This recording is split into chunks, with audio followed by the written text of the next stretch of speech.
الحمدللہ رب العالمین والصلاة والسلام علی سید الانبیاء والمرسلین وعلی آلہ وصحبہ اجمعین ومن تبعہم بإحسان الی یوم الدین۔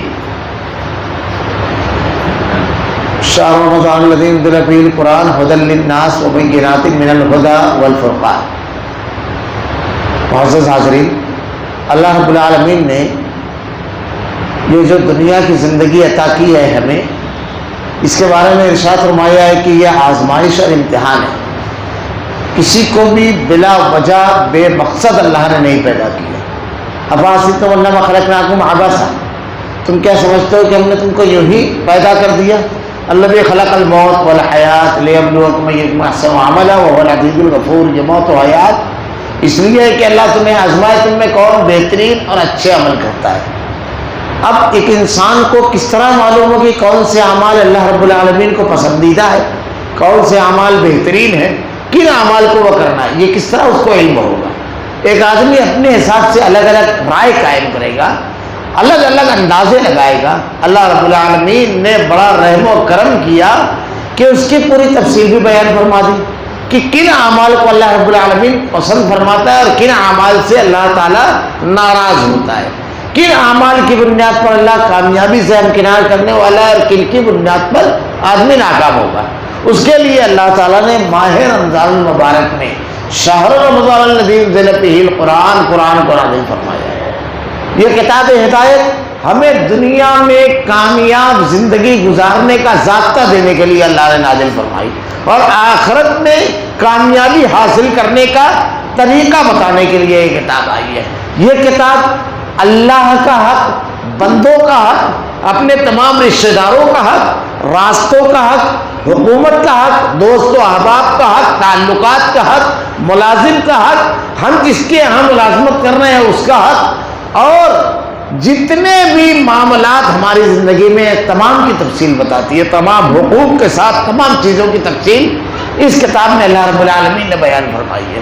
ایک آدمی زندگی کے کسی بھی مرحلے میں اگر رہبری اور رہنمائی چاہتا ہے تو اللہ تعالیٰ نے اس میں رکھی ہے۔ اگر وہ نکاح کرنا چاہتا ہے تو پوری تفصیلات ہے کہ کہاں نکاح کرنا ہے، اولاد کی تربیت کرنا ہے، حضرت لقمان کے واقعے میں پوری تفصیل کے ساتھ بتا دیا گیا ہے، اولاد کے حقوق بتائے گئے ہیں، بیوی کے حکم، نساءکم حرث لکم فأتوا حرثکم انا شئتم، اس کی تفصیل بتا دی گئی ہے۔ کسی کی وفات ہو، اس کی اولاد ہے تو ترکہ کیسے تقسیم ہوگا یہ بھی پوری تفصیل کے ساتھ اللہ نے بیان فرما دیا ہے۔ تو یہ کتاب اللہ رب العالمین نے نازل فرمائی، ھدی للناس، لوگوں کے لیے ہدایت۔ اب ساری زندگی کے ہر شعبے کی تفصیل اس میں موجود ہے۔ اللہ نے کہا کہ یہ میں نے اس لیے اتارا تاکہ اس سے آدمی ہدایت حاصل کرے۔ اب آدمی کاروبار کر رہا ہے، کبھی اس کتاب ہدایت کو دیکھ نہیں رہا ہے کہ تجارت کے اصول کیا ہے، ترکے کی تقسیم کر رہا ہے لیکن کبھی نہیں دیکھ رہا ہے، نکاح کرنے جا رہا ہے لیکن کبھی نہیں دیکھ رہا ہے، اولاد کی تربیت کر رہا ہے لیکن کبھی نہیں دیکھ رہا ہے۔ اب اس کے بعد اگر آدمی ناکامی کا شکوہ کرے تو غلطی اس کی ہے، نسخہ اگر استعمال نہ کرے تو بیماری بڑھے گی۔ ہمارے معاشرے کے اندر جو آج بہت زیادہ مسائل سے ہم دوچار ہیں اور جوجھ رہے ہیں، اس کی وجہ ہم اپنی زندگی کے ہر شعبے میں اس کتاب کی رہبری اور رہنمائی کتنی حاصل کرتے ہیں۔ اللہ نے کہا ھدی للناس، یہ لوگوں کے لیے ہدایت ہے، وبینات من الھدی۔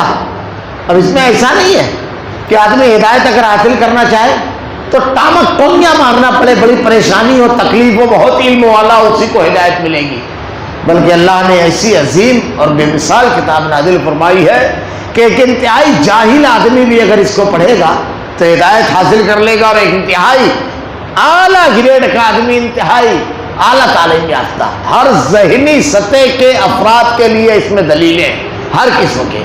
اللہ نے بیان فرمایا ھدی للناس وبینات من الھدی، اس میں واضح بین دلیل ہے، ٹامک کوئی نہیں مارنا ہے، والفرقان۔ اور تیسری خوبی اس کی بیان فرمائی، کتاب ہدایت واضح دلیل، اور تیسری والفرقان، یہ فیصلہ کرنے والی کتاب ہے، چھانٹ دینے والی، الگ الگ کر دینے والی۔ فیصلہ کس طرح کرنے والی؟ صحیح کو غلط سے، حق کو باطل سے الگ کرنے والی، چھانٹ دینے والی کتاب ہے۔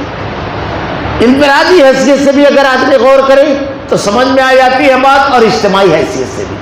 آج دنیا کے اندر بے شمار مذاہب ہیں، سب کا دعویٰ ہے کہ ہم حق پر ہیں۔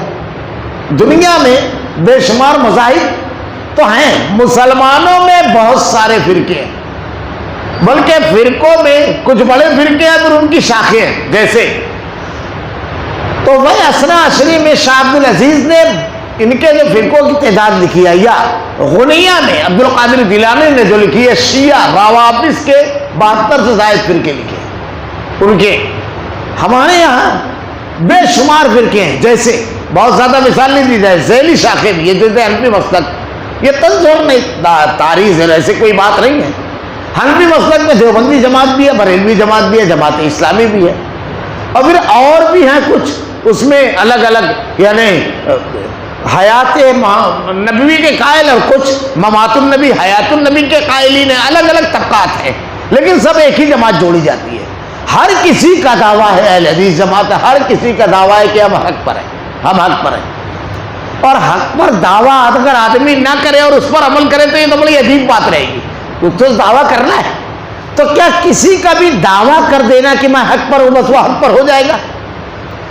والفرقان، اللہ تعالیٰ نے جو کتاب نازل کی ہے یہ فیصلہ کرنے والی کتاب ہے.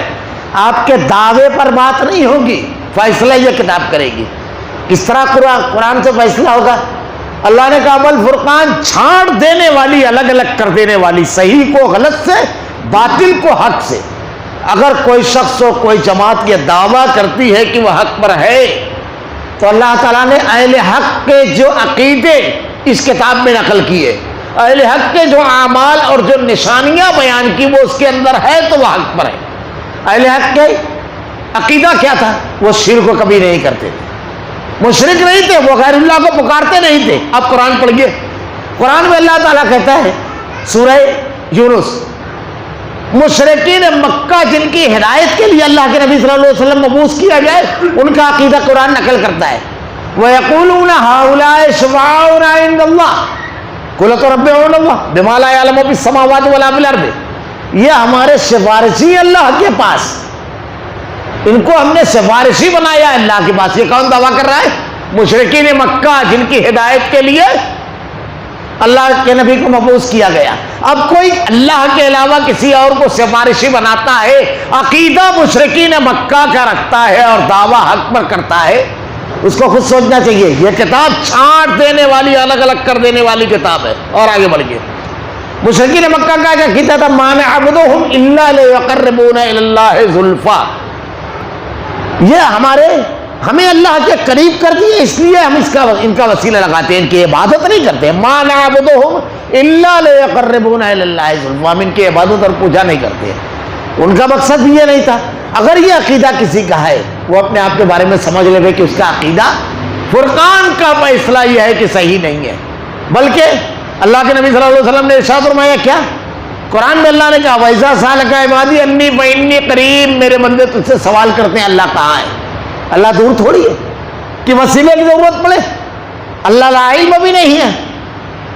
وسیلہ جو ضرورت پڑتی ہے، جو لوگ وسیلے کے بارے میں کہتے ہیں کہ وسیلہ لگانا چاہیے، ہمیشہ دوری کی مثال دیتے ہیں. جیسے چھت پر جانا ہے تو سیڑھی کا وسیلہ، اس سے اوپر جانا ہے تو لفٹ کا وسیلہ، چاند پہ جانا ہے تو اس کا راکٹ کا وسیلہ. تو دوری کی مثال دی جاتی ہے. اللہ تعالیٰ کیا کہتا ہے؟ اللہ رب العالمین کہتا ہے وَإِذَا سَأَلَكَ عِبَادِي عَنِّي فَإِنِّي قَرِيبٌ. میرے بندے تجھ سے سوال کرتے ہیں، کہہ دے کہ اللہ قریب ہے. اب جب قریب ہے تو ظاہر سی بات ہے، ایک مثال اور بھی دی جاتی ہے کہ زمین پہ اگر پلیٹ رکھی ہوئی ہے تو آپ ہاتھ کا وسیلہ لگا کے کھانا کھائیں گے. کب وسیلہ لگائیں گے؟ جب کھانا آپ کے منہ میں نہیں گیا، جب دور رہے گا، پلیٹ میں رہے گا جب. لیکن اگر منہ میں چلا گیا اور آپ ہاتھ ڈالے تو کیا ہوگا؟ نتیجہ تجربہ کرے گا آدمی تو خود سمجھ میں آ جائے گا، ہاتھ کٹ جائے گا اس کا. ہمیشہ اگر آدمی زمین پر ہے تو چھت پر جانے کے لیے سیڑھی کا وسیلہ لگائے گا، چھت پہ سے اگر سیڑھی استعمال کرے گا تو نیچے آئے گا. تو دوری شرط ہے. اللہ تعالیٰ کہتا ہے وَإِذَا سَأَلَكَ عِبَادِي عَنِّي فَإِنِّي قَرِيبٌ. اللہ تمہاری قریب ہے. کہہ دو میرے بندے سوال کرتے ہیں، پوچھتے ہیں اللہ کہاں ہے؟ اللہ قریب ہے. نَحْنُ أَقْرَبُ إِلَيْهِ مِنْ حَبْلِ الْوَرِيدِ. اللہ تمہاری شہرت سے بھی زیادہ قریب ہے. اور اللہ تعالیٰ نے ایک اور چیز کہی، کسی ضرورت وسیلے یا کسی کی نہیں ہے. اجیبوا دعوت الداعی اذا دعان. اللہ ارشاد فرماتا ہے فَلْيَسْتَجِیبُوا لِی وَلْیُؤْمِنُوا بِی لَعَلَّهُمْ یرشدون. میرے بندے جب مجھ سے مانگتے ہیں، سوال کرتے ہیں تو میں ان کی دعا کو قبول کرتا ہوں۔ دوسری جگہ اللہ نے ارشاد کہا ہے فَلَا تَدْعُوا مَعَ اللَّهِ أَحَدًا، اللہ کو اکیلا کر کے پکارو۔ تو اللہ تعالیٰ نے یہاں جو مثالیں اور دلیلیں دی ہے، آدمی اس کو دیکھ کر کے یہ سمجھے کہ اس کا عمل کس کے مطابق ہے۔ میں ایک چھوٹی سی مثال دے رہا ہوں۔ اب اللہ تعالیٰ نے قرآن میں کہا مشرکین مکہ، یہود، نصارہ، یہودیوں سے جب حضرت موسیٰ علیہ السلام نے کہا سمعنا، سنا، وعصینا، اور نافرمانی کی، وہ کوئی کام اللہ کے نبی جب حکم دیتے تو اس کو کرتے نہیں تھے، بلکہ اس کی مخالفت کرتے تھے اور اپنے طور پر نئی نئی چیزیں ایجاد کرتے تھے۔ جیسے اللہ کے نبی نے جب ان کو طور پر روک کر کے، میدان طے میں روک کر کے جب آپ طور پر گئے حضرت موسیٰ علیہ السلام، تو ان لوگوں نے ایک بچڑا بنایا اور اس کی پوجا کرنے لگے۔ اللہ کے نبی حضرت موسیٰ علیہ السلام نے نہیں بنایا تھے، یہ اپنے طور پر عبادت بناتے تھے، دین میں غلو کرتے تھے۔ قُلْ يَا أَهْلَ الْكِتَابِ لَا تَغْلُوا فِي دِينِكُمْ غَيْرَ الْحَقِّ وَلَا تَتَّبِعُوا أَهْوَاءَ قَوْمٍ قَدْ ضَلُّوا مِنْ قَبْلُ وَأَضَلُّوا كَثِيرًا وَضَلُّوا عَنْ سَوَاءِ السَّبِيلِ۔ یہ دیکھیے غلو کرتے تھے۔